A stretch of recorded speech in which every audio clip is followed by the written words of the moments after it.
Hi, everyone. Shh.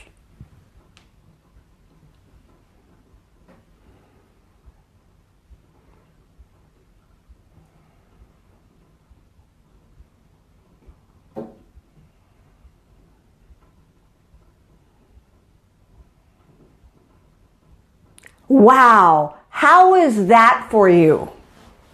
Just being in silence. Was your mind thinking, oh, her audio has gone off. Oh my gosh, what's really happening? Her lips aren't moving, so maybe she's not even speaking, but did she forget what she was going to say or what? Well, today I'm going to speak about the profundity of silence. Silence is so powerful. Hardly anybody ever gets into silence. That's why I want to speak about it today. Because what I would love for you to know is that silence is where everything, the fertility of life, is in that silence. So how do we live in this world right now? It's so noisy. There's so much going on. We have so much drama, trauma, all the confusion, all the things that are going on in such a high level. How do we get through our days? Well, what we do most of the time is we just jump in the boat and we start going into the chaos and the confusion, and we live our lives that way. In fact, we become so ensconced in it that we become addicted to it. We're addicted to drama as a collective. We are addicted to the feelings of the flow that everybody's in. It's like everybody's in hysteria, so we are too. We're very tribal by nature, and because of that, we have a tendency to just go with where everybody's going. What if you stopped?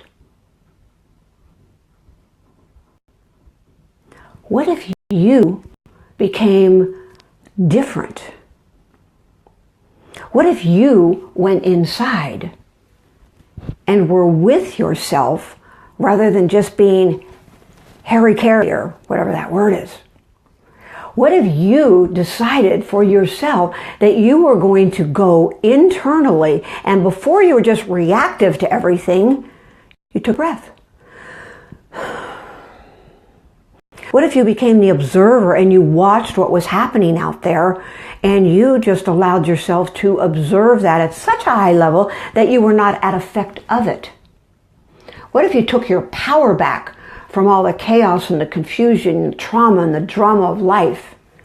What if you stayed inside in silence? Can you imagine what your life would be like? Well, I can guarantee you this, it'd be a lot happier, it'd be a lot more peaceful. We create all these limitations inside for ourselves. We have these self-imposed limitations.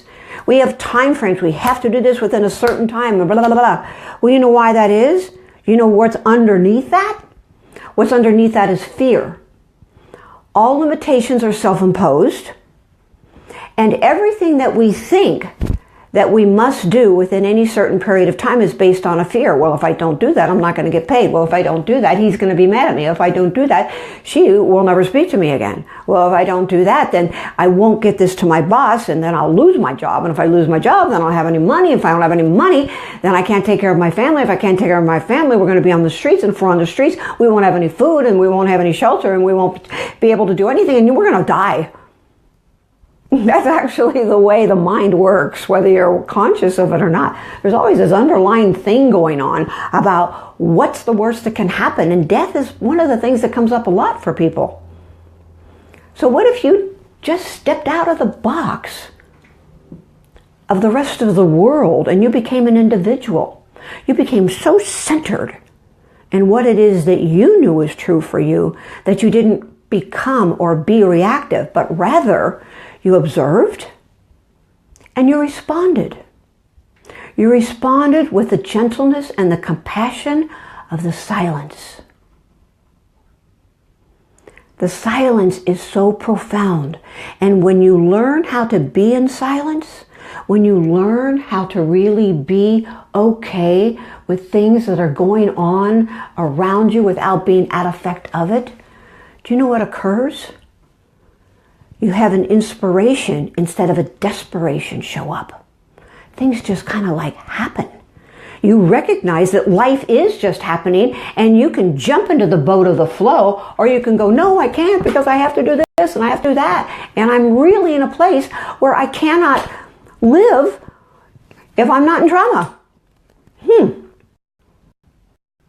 See, awareness, I probably say this every time I speak, awareness is everything. Wake up and be aware of what you're thinking, what you're doing, what you're saying, how you're feeling. And so here's the suggestion for today. Stop. Be still. Get connected to what's inside of you. That's silence. And your mind is going to be busy, busy, busy while you're just observing that place, which seems to be nothingness. Your mind will try to fill it up. Just observe those thoughts. They'll just move through. You don't have to do anything with them. They only stay when you grab onto them and you start creating a story around them. What if you didn't create a story around every thought that went by? What if you didn't hold on to it and bring it here? You know what would happen? Your life would be in the flow and you'd be feeling good all the time. That's what would happen. You could experiment with that. That would be something for you to do. It's kind of fun when you do it, actually. So you're going to stop and you're going to breathe and you're going to observe your thoughts as they go through. And every morning and every night, if you just would go inside for even a minute or 5 minutes, could I do 5 minutes? I bet you could. And when you do, and you just stay with the quietness and you observe the rhetoric that the mind's doing, but you do not react to it, your life will really change. You will come out with a sense of peace. And from peace, you have the ability to have that inspiration, the flow of life, come forward for you, and you are not reacting from that place that is built on fear and survival. And I know these are deep concepts for some of you, but I invite you to just open up to what if what she said had some validity. And I know because of the feedback I'm getting that these are really great, and I'm appreciating your feedback so much. So please continue to comment because I love interacting with you. And I really appreciate the fact that you take these and you hit share and you put it on your timeline so other people can experience something different in their life if they want to. If they don't want to, they won't listen to it. No problem. What do they say? No harm, no foul. That's what they say. So it doesn't hurt to offer something to someone. So I invite you to give me your email address in private message, and I'll be happy to put you on the mailing list so I can tell you other things that I do. I'd love to connect with you. And so for today, how about you go out there and you find somebody who could use a smile, who could use a hug, that could just use some reassurance that everything's okay. Because you know, in that deep sense of silence, where you are and where you live, you know that all is well. All is perfect. Until next time, feel a hug.